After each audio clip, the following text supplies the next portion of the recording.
La dernière portion du chapitre sur la trigonométrie en mathématiques SN de secondaire 5, c'est les identités trigonométriques. Alors, dans la capsule vidéo d'aujourd'hui, ce qu'on va voir, c'est qu'on va découvrir les trois nouveaux rapports trigonométriques en plus de sin, cos et tan. Et puis, on va découvrir aussi les trois identités trigonométriques principales qu'on utilise pour travailler. Alors, dans les trois nouveaux rapports, évidemment, on ne réinventera pas la roue. Les trois nouveaux rapports, ils sont inspirés des rapports sinus, cosinus et cosinus qu'on connaît. Le premier rapport trigonométrique, c'est le rapport coséquente. Alors, le rapport coséquente, il s'écrit de cette façon-là, donc cosec θ. Θ, c'est un angle. Et qu'est-ce que ça signifie, coséquente? Ça signifie l'inverse de sinus. Alors, c'est l'inverse de la fonction sinus. Alors, ça, 1 sur sinus, ça donne coséquente. Le deuxième, c'est séquente. Et séquente, on va deviner le reste, c'est 1 sur cosinus. Donc, coséquente, séquente et cotangente aussi, ça va être l'inverse de tangente.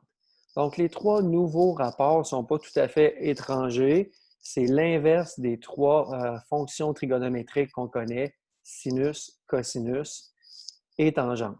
On peut noter aussi que cotangente, on peut écrire cotane ou on peut simplement écrire cot comme ça, θ. Il y a deux façons possibles d'écrire la fonction cotangente. Maintenant, si on regarde les trois identités trigonométriques. Si on repart de notre cercle trigonométrique, ce qu'on sait, c'est que dans notre cercle trigonométrique, on a un angle ici qui s'appelle θ. On a une valeur en x qui est associée au point d'ouverture θ radian et un y.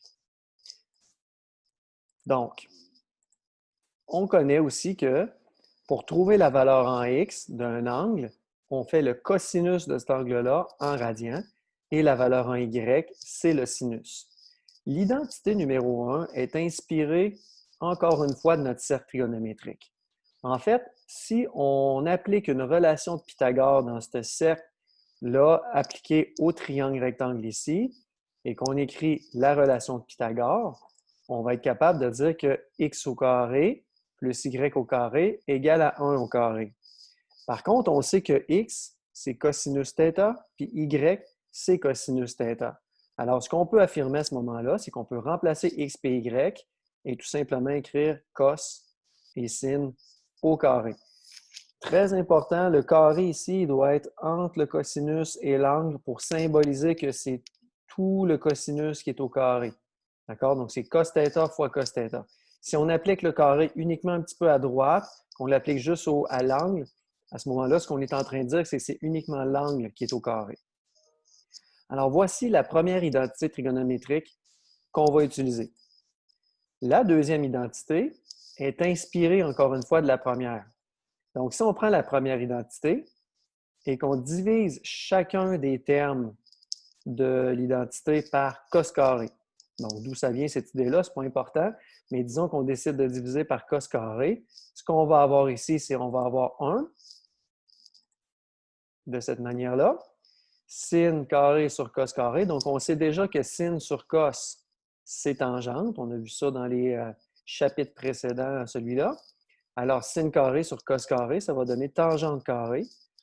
Et 1 sur cos carré, bien là, ça revient à ce qu'on vient de voir avec les nouveaux rapports trigonométriques. Donc, on vient de les voir apparaître ici, parce que des fois, quand on les voit, on ne les a quand même pas en mémoire.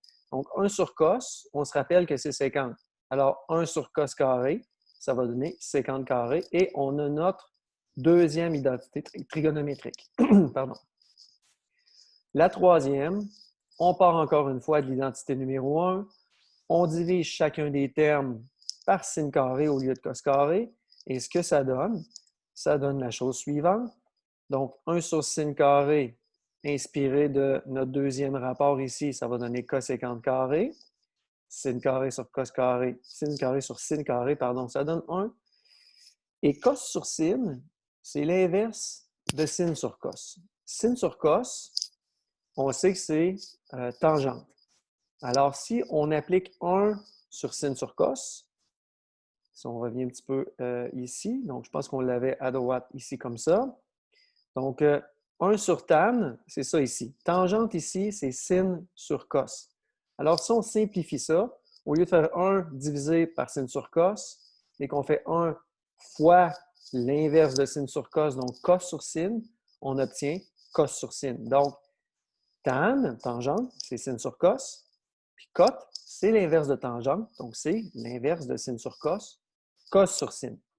Alors, c'est pour ça qu'on a ça ici au carré. Alors, on a nos 3 identités présentées maintenant. Bon, à quoi servent les identités? On y va. On va faire 5 exemples ensemble. Le premier, celui-là. Donc, il faut comprendre que les identités trigonométriques, il y en a une infinité. Par contre, les identités officielles qu'on utilise pour aller démontrer les autres, c'est les 3 qu'on vient de voir. Alors, le travail qu'on a à faire dans cette portion de l'année-là, c'est faire des démonstrations, démontrer que l'identité est réelle. Donc, on ne nous demande pas si c'est vrai ou faux, on nous demande de la démontrer. Les outils qu'on va utiliser, c'est les 3 rapports trigonométriques nouveaux et les 3 identités trigonométriques. La difficulté, c'est qu'on ne les connaît pas par cœur. Alors, si on regarde ça de plus près, ce que je vous conseille de faire, c'est première des choses, aller défaire les nouveaux rapports trigonométriques. Donc, au lieu de travailler avec sec, cot, puis cosec, on défait ça en sin, cos. Ça, c'est une stratégie qui est très gagnante. Il va en avoir plusieurs comme ça que je vais nommer. Donc, la première stratégie, c'est d'aller défaire, de réécrire les secs et les cosecs. Donc, on a sécante ici qui se transforme, sécante carré qui se transforme en 1 sur cos carré, cosécante carré qui se transforme ici en sin carré, 1 sur sin carré, et tout ça, c'est égal à 1. La division de fraction ici, c'est essentiel pour être capable de passer à travers. Alors, on divise ici, au lieu de diviser par cette fraction-là, on va multiplier par l'inverse, donc cos carré sur 1. Donc, ce que ça va donner, ça va donner cos carré tout simplement. Donc, on va obtenir, une fois simplifié, cos carré θ plus sin carré θ égale à 1. Alors là, on reconnaît, si on ne la sait pas toujours par cœur, on peut s'aider d'une feuille de notes à côté, on reconnaît l'identité numéro 1. Donc, ce qu'on demande souvent quand on fait une démonstration, c'est d'avoir exactement la même chose à droite et la même chose à gauche d'égalité. Comme ça, on est certain qu'on vient de faire la démonstration, que c'est bien réel. Alors, cos carré plus sin carré, c'est l'identité numéro 1. On écrit que ça égale à 1. Et alors là, on obtient la même chose à gauche et la même chose à droite. Une fois qu'on a cette étape-là d'accompli, ce qu'on fait, c'est qu'il y a 2 choses. On écrit soit un petit symbole de carré comme ça, qui signifie que la démonstration est terminée, en bas à droite, ou ce qu'on peut écrire, c'est CQFD, ce qu'il fallait démontrer en lettres majuscules. Dans la présentation qu'on fait ensemble, ce que je vais utiliser, ça va être plus le petit carré pour démontrer que la démonstration est officiellement terminée. Alors, c'est du symbole mathématique en géométrie. Une fois qu'on a fait ça, et en trigo, démontrer maintenant l'identité suivante. Alors, technique numéro 1, stratégie numéro 1, cosinus, ça c'est beau, tangente, on peut défaire ça. Donc, on peut transformer tangente en sin sur cos. Donc, si on peut le faire, on va le faire. Alors, c'est fait. Une fois qu'on a ça, on peut simplifier les 2 cosinus, parce qu'ici, il n'y a pas d'addition et de soustraction, c'est un seul et unique terme. Et tout ce qui nous reste, c'est sin des 2 côtés, et on a terminé. Alors, ce n'était pas plus long que ça pour l'exemple numéro 2. L'exemple numéro 3, une question un petit peu différente. On vous demande de simplifier. Alors là, on n'a pas la réponse. Ici, on a la réponse. On sait que ça, là, éventuellement, il faut que ça donne sin x. OK? Puis, il y a aussi différentes stratégies. On aurait pu aussi travailler à droite, amener des choses à gauche. L'important, là, c'est qu'on travaille à gauche ou à droite ou les deux en même temps. L'important, c'est qu'au final, on doit arriver à la même chose en bas, ici. Donc, on doit arriver exactement à la même chose. Alors, dans notre exemple, ici, on veut simplifier. Stratégie numéro 2. Ici, on ne serait pas gagnant à la stratégie numéro 1 de changer ça en sin sur cos. Carré. Alors, stratégie numéro 2, utilisez vos identités, les trois. La deuxième qu'on a vue, 1 plus tan carré x, on a vu que ça donnait sécante carré x. Alors, j'utilise ma stratégie numéro 2 et j'écris ça en sécante carré x. Une fois que j'ai ça, je reviens à ma stratégie 1, je défais le sécante carré x en le réécrivant en 1 sur cos carré. Et là, les cos carrés se réduisent et j'obtiens uniquement 1. Alors, on a simplifié au maximum. Est-ce que ça signifie qu'à toutes les fois que vous allez avoir à simplifier, ça va donner 1? Non. Ça peut donner des choses différentes. Dans ce cas-là, ça donne 1. Exemple numéro 4, on démontre cette identité-là. Ça va nous amener à une nouvelle stratégie. La stratégie qu'on va utiliser maintenant, c'est la mise en évidence. Alors, pour ceux et celles qui ont besoin d'un petit rafraîchissement de la mise en évidence, il faut toujours aller voir les capsules de secondaire 4 sur mon site Internet. Par contre, on a essentiellement deux termes. Celui-là, OK, donc on a un terme ici, et on a un terme ici, séparé par un moins. Ce qu'il y a de commun dans les deux termes, c'est évidemment le tangente. Donc, le tangente carré ici, là, il appartient aux deux termes. Alors, ce qu'on va être capable de faire, c'est qu'on va mettre une grosse parenthèse autour de ça et on va mettre en évidence le tan carré parce qu'il est dans le premier terme et dans le deuxième terme. Donc, on prend tan carré, on le sort, on prend tan carré dans la deuxième équation, dans la deuxième portion et on le sort, ce qui va donner quelque chose comme ça. Donc, ici, il ne reste plus rien, donc on divise par tan carré, c'est ce qu'on fait quand on fait une mise en évidence, ça donne 1. Ici, en divisant par tan carré, il reste uniquement sin carré et égal à sin carré x de l'autre côté. Une fois qu'on a ça, ce que ça nous permet de faire, c'est d'utiliser. Donc, ça, c'est une stratégie nouvelle, la stratégie numéro 3, utiliser la factorisation. Essentiellement, il va y avoir la mise en évidence, mais il va aussi y avoir la différence de carré qui peut être utile.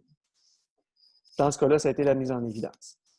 Identité numéro 1, 1 moins sin carré, ça donne cos carré. Donc, on se souvient que dans l'identité numéro 1, sin carré plus cos carré égale à 1. Alors, 1 moins sin carré, si on transfère le sin carré de l'autre côté, ça va donner cos carré. Donc, si on revient un petit peu en arrière pour retrouver les trois identités, donc ici, on a l'identité numéro 1. Alors, ici, on peut jouer avec ça, un peu comme le théorème de Pythagore si on isole une cathète ou l'hypoténuse. Alors, en jouant avec ça, 1 cos carré plus sin carré égale à 1.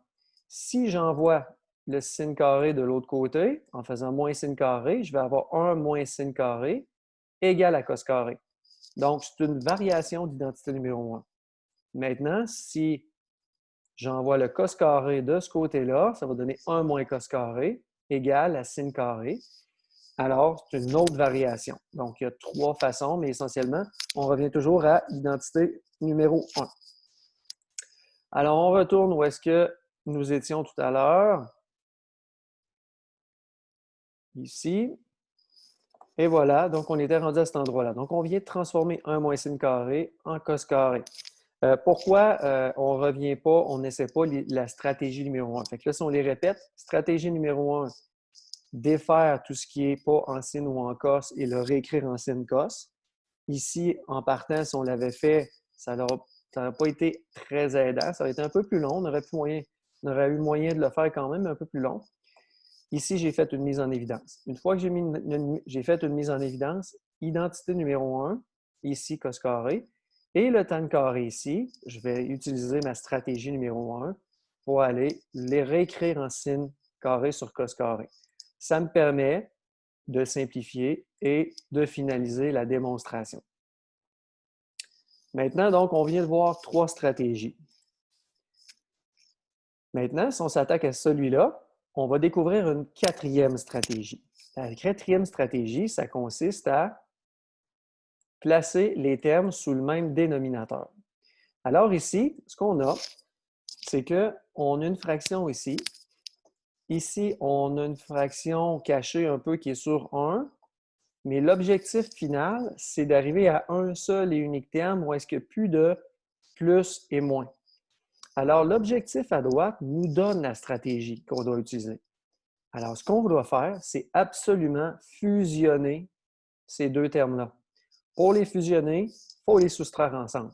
Pour soustraire des fractions, il faut absolument qu'ils aient le même dénominateur. Donc, c'est pour ça qu'ici, on a rajouté multiplié par sin au dénominateur, par sin x au numérateur, ce qui donne des sin carrés et des sin x au dénominateur. Une fois qu'on a fait ça, on a enfin nos dénominateurs communs. On peut tout placer ça ensemble.